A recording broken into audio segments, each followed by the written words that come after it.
video might be a little late. I know it's Friday and the game was on Sunday, so this might be out of the news cycle a little bit, but we don't care because we got to talk about the 2025 All-Star Game. It was a new format, the 4-team tournament. I think we were both optimistic for it, excited to see what it would be like, and I hated this. Like you said, almost a week later, but that shit was so bad. We got to talk about it. We got to break down that garbage that happened last Sunday night.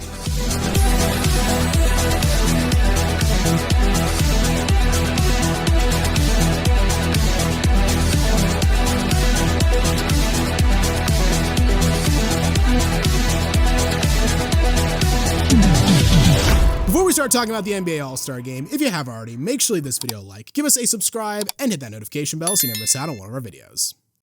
But first, a word from the sponsor of today's video, AG1. Now, I just got back from a vacation in Colorado. Caught the Blazers and Nuggets game in Denver, got to see Jamal Murray drop 55 on us, so, you know, that was fun. But when you're traveling, it can be difficult to get all the necessary nutrients and vitamins that we need on a daily basis. And that's why we have AG1. Now, I've been incorporating AG1 into my morning routine for the last couple weeks, and I decided to take it on the road with me. AG1 is a drinkable scoop of vitamins, minerals, probiotics, and whole food sourced ingredients all mixed into one. Since I'm away from home, I've got the travel packets here. Just empty the contents into some cold water, shake the bottle, and you're ready to enjoy. After that, it's time to get everything packed up and head out to the mountain. Also, normally I'd throw ice in the bottle, but it's cold enough already up here. Throughout the day, AG1 supports my energy levels so I can be at my absolute best out on the slopes, even if my absolute best still isn't very good. Got better as the day went on though, only fell 5 times. Not that bad, I think, for a relative beginner. So if you guys want a great way to focus on your health in 2025, go to drinkag1.com/synthetic sports or scan the QR code on screen to subscribe and save $20 off your first subscription to AG1. Once again, that's drinkag1.com/synthetic sports or the QR code on screen to save $20 off your first subscription to AG1. And thank you again to AG1 for sponsoring today's video. So we made a video like 2 months ago when the NBA announced the new All-Star format, third format and has many seasons. We had the draft, we had East versus West. Now we were going to have a 4-team tournament, 3 teams of All-Stars, 1 team of Rising Stars. We both liked the concept and we were optimistic for it. I mean, how could it get any worse than 2024? But what the actual fuck did we watch on Sunday night? Like, I know this might sound like hyperbole, but that was, I think, one of the worst things I've ever seen a professional sports league put on TV. That was unwatchable. I mean, you're not wrong. Just brutal review from you. But again, speaking facts here, the actual ball, the play on the court, it wasn't that bad. I mean, Team Kenny versus Team Chuck had some nice moments. We saw some more defense. We saw kind of like your old school, or at least old school for us, 2010s All-Star games where it's not as intense as a normal game, but it looks like actual basketball. The Rising Stars, whether or not they should have been in the game, that's up for debate, but they pushed the OGs. They had a good game there. The problem was we didn't see a lot of basketball. We saw just a lot of other shit that had no business being a part of the game happening. Just Kevin Hart to start with. Start there. Start with maybe the worst part of the entire night. Like, I was in the Denver airport because I was on my way home from vacation. So I was just streaming this. And when Kevin Hart came out, I thought about turning it off right there. I mean, I'm not the biggest Kevin Hart fan in the world. I'm not a big hater of his though. I mean, he's been funny in movies before. He's really good in the 2 Jumanji movies with The Rock. Yep.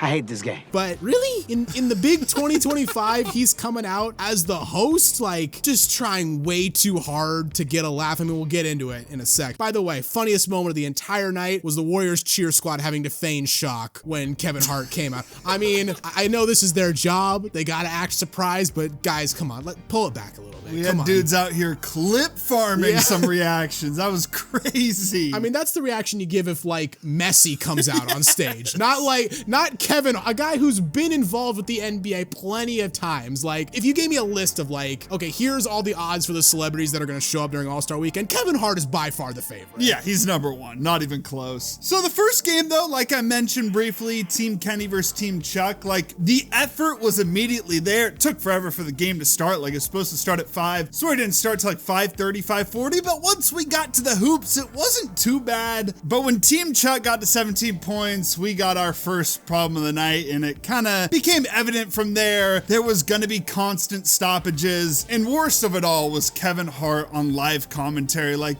I was a little bit late to tuning into the game. I had like a family thing going on before, but once I like got going, turned the game on, I'm editing that Dirk vs. KG video. Like, the commentary was just so jarring, and I'm just like, what the f*** is Kevin Hart doing here? Like, just yapping. Well, not only is he yapping, it's not only being played to the audience at home, it's being played to the players in the arena. Like, he's going off about how, like, oh, you know, bigs need to get back under the basket. They shouldn't be 2 threes. What is this 2009 ass take? Like, dear God. And also he's yapping at Shai Gilgeous-Alexander about like, oh, his mustard shoes or whatever and all this bullshit. And you look at Shai's face and he's just like, what the fuck am I doing here? It's bad enough that the audience at home had to deal with this. Can you imagine shelling out like $2 grand, $3 grand for nosebleed seats and having to deal with this shit? I mean, to be fair, who are these people doing that? Like, at some point, rich people with money to spend. Yeah, you're falling for a crypto scam here because a rug pull. I'd rather put my money in the Hawk Tua coin than All-Star Weekend, because maybe there's at least some chance of a return I can get out. That's just that's throwing money down the furnace. That's not official financial advice from Synthetic Sports, by the way. We're not liable for that. So that was the first problem. Second big problem was all the stoppages and ads. Now, we can't be too mad because we're content creators. We rely on ad revenue and sponsor revenue, so we get it. But like, there's a balance, right? There's a limit. Like, someone on Reddit worked it out that the ball was only in play for 33 minutes on All-Star Sunday night, and there was 80 minutes of ads. That's crazy. So the stoppages, we had some cool ones like Chris Mullin, Rick Barry, Mitch Richmond, Tim Hardaway, some Golden State Warrior legends getting a nice moment in front of the crowd. That's pretty cool. We had the moment of the crowd member winning $100K after beating Dame in that shooting contest, only ruined by the fact that Mr. Beast was the host of the whole thing. So that was okay. But also these segments happened back to back. And I actually forgot like in real time how much time it took. But League Pass said it took 25 minutes, which is bad enough until you remember League Pass cuts out ad breaks. So it was probably like 40 minutes in real time between the end of game 1 and the start of game 2. Keep in mind, game 1 lasted about 10 minutes. I mean, I'll be real. When Mr. Beast came on, did that whole thing, it was nice to see Dame. Well, once I saw Jimmy Beast there, I had to turn it off. I did. I went back and watched the highlights, watched all the stuff to prepare for this video, but I'm like, I came here to see the best basketball players in the world, and I got fucking Mr. Beast out here doing a money giveaway.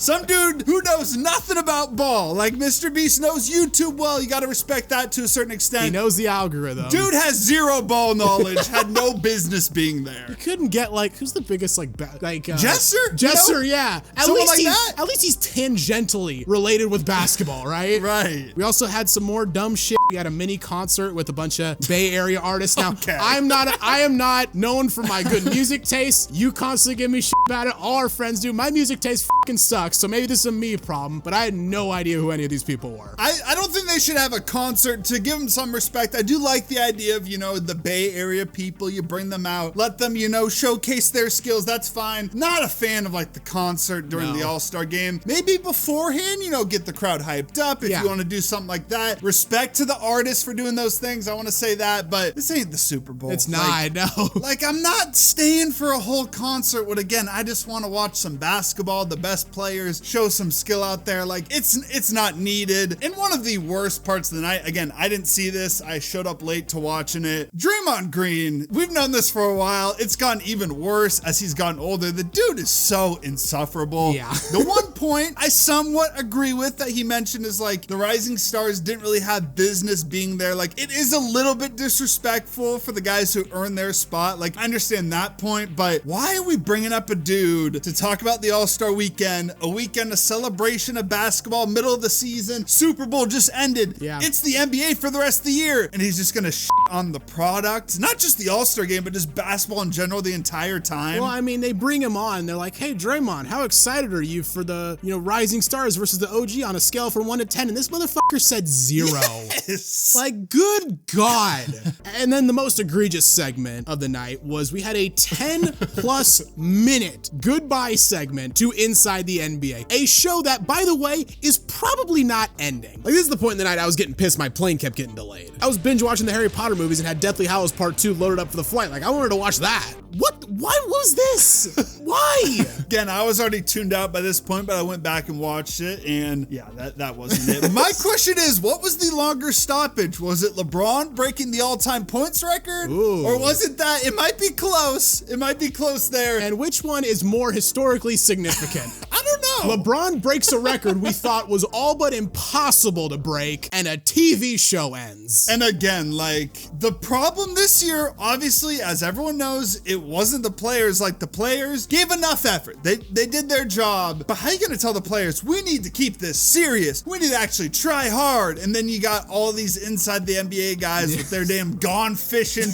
hats on, the fishing net and everything. Like, really? Really? I mean, I totally agree. Like, the NBA tries to act like All-Star Weekend is like, it's a celebration of the game, right? You know, it's the world's best duking it out for bragging rights as they put on like their clown shoes and clown makeup and start the circus. Right. Like, what you try to say, like, okay, we want the players to take this seriously, right? We want this game to be a serious game, a competitive game. That's what the fans want. And the first thing you do is you bring out Kevin Hart.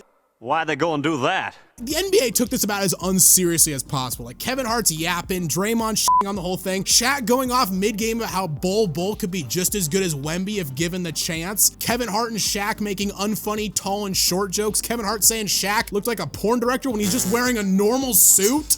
What happened here? Like, if I'm a player during this and like I'm told to take this seriously and I have all this garbage going on, like at that point you can check out. Yeah. Like, if the coverage isn't gonna be serious, if the NBA is not gonna take it seriously, I'm not sure if it was the NBA, if it's TNT, who was responsible for all that garbage, but then you might as well just check out at that point, because like, what's the point? Like, I would have just much rather had, you know, Reggie Miller, like a normal crew, maybe Candace Parker, she has some good takes when she does commentary as well. Hear them have their normal commentary, have a normal ass All-Star game, be able to actually watch the All-Star game, not concerts, not Jimmy, not all that crap instead of this. But we got this, and from now on, like, I don't know how as a player you can trust the NBA when they're like, take this seriously, because the 1 year when the players somewhat locked in at least a little bit, the NBA drops the ball this time. And like, the thing is, I don't know about you, I still like the tournament concept. Like, I think it still has potential, but like the actual execution of the tournament too was really fucking bad. Like, to play to only 40, it's way too low of a score to play to. And like, if your team loses the first game, especially if you're like a first-time All-Star, like Cade Cunningham, dude is the first Piston to make the All-Star team since what, like Blake Griffin in 2019, and he got 5 minutes in the first game of the night and he's done. That's it. That's his entire first All-Star game experience. And like, secondly, maybe this is just a personal thing for me, but I've never liked playing to a target score in the All-Star game. I prefer having a clock with an amount of time. Once it's over, whoever's got more points is the winner. I just feel like it creates more urgency. I know the Elam ending and the target scores worked in the past. I think that's just a personal thing for me. Also, the Rising Stars, again, people don't like having them there. I personally do, because I think they're the most bankable thing on the entire night in terms of effort.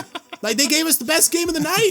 They did. Yeah, you're not wrong. Yeah, getting back to the Cade Cunningham thing, gotta get the Blazers mentioned in right here. Like, being a fan of, you know, the Blazers, you know, like a Pistons team that historically has been better, but recently not as good. Like, a small market where you're not always guaranteed an All-Star every year. Sometimes you go 6 years without having an All-Star. Like, that was the fun thing to tune in when Brandon Roy finally made the All-Star game. Like, let's see Brandon Roy get some plays. Maybe he'll have a nice dunk. Or when LaMarcus finally started making it. Yeah, like, you want to see them play. You're proud of your guy.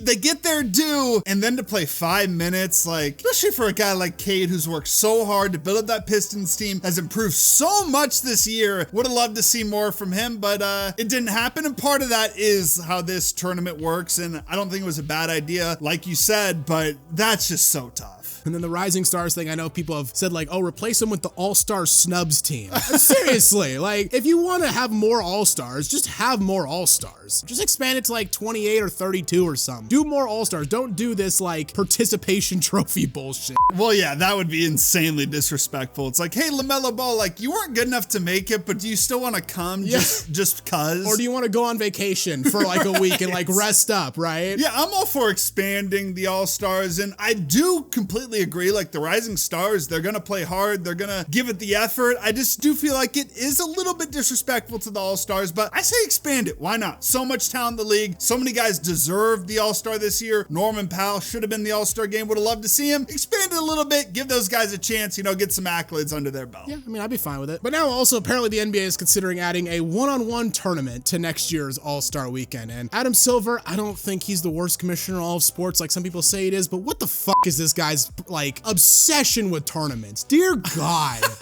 Like the in-season tournament, the play-in tournament, now a one-on-one all-star tournament. I'm gonna hate on this because I don't like one-on-one basketball to begin with. Like if I'm at the gym and someone asks me to play one-on-one, there's a 99% chance I'm gonna say no, just because I don't like playing one-on-one. I like playing team basketball. And like, I know some people like this idea and Unrivaled had success, but like, how the fuck does this work if like Steph Curry matches up with Kat? In my opinion, that might be part of the fun. I understand, like, yeah, Kat could back him down, but maybe they do like bigs play bigs, smalls play smalls, something like that. Okay. I would love to see a one-on-one tournament. I've actually been wanting this for years. I think it at least mixes things up. It's a lot more personal, you know? It's not, you can't hide by, oh, I'm on the West All-Star team. I don't care if we lost by 30. You get smoked 11-0 or whatever it is. Like, you know, people are gonna know. That's gonna be on social media. I hope the players actually try and there is that effort. I'd love to see Kyrie Irving in that. We all would love to see that. I'll defend that a little bit. I think that could work. I understand, yeah, it could cause some weird matchups, but again, that could be part of the fun. If you want to keep the tournament style, I think it still could work. Like overall, stick with the 4 teams. Games gotta go longer. Like if you want to put a certain amount of minutes, give them 12 minutes or expand it to like 50 as a target score. I mean, it's the NBA and they're gonna shoot more threes in the All-Star game anyways. You're gonna get to 40 in like 10 minutes. It just is what it is. But more games, maybe a third place game so a guy like Cade could actually get some more run in. Rising stars possibly, or just more All-Stars, probably would prefer that. Like the tournament style could work and it did work. Presentation just has to be better. Yeah, I mean, if you did 4 teams, 2 first-round games, a third-place game, and a champ game, all that were 12 minutes, that's 48 minutes of basketball right there. That's a full game. Yeah. If there's more All-Stars, that means more guys can come in. You get to see more players, more matchups, more all that stuff. Less time for the NBA and less dead time for the NBA to fill with ads, unnecessary concerts, and bad Kevin Hart comedy.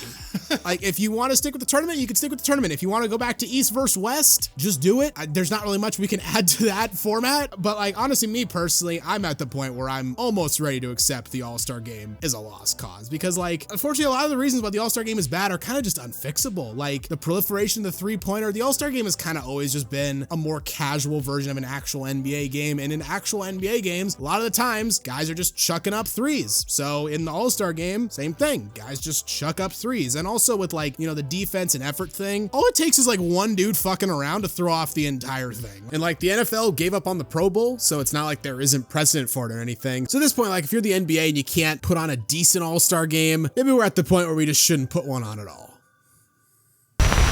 That's the video, guys. What do you think the NBA does with the All-Star game now? I'd love to hear what you have to say in the comments down below. If you enjoyed the video, consider leaving it a like, as it really does help us out. And while you're here, why not check out some of our other videos as well? And don't forget to subscribe to Synthetic Sports.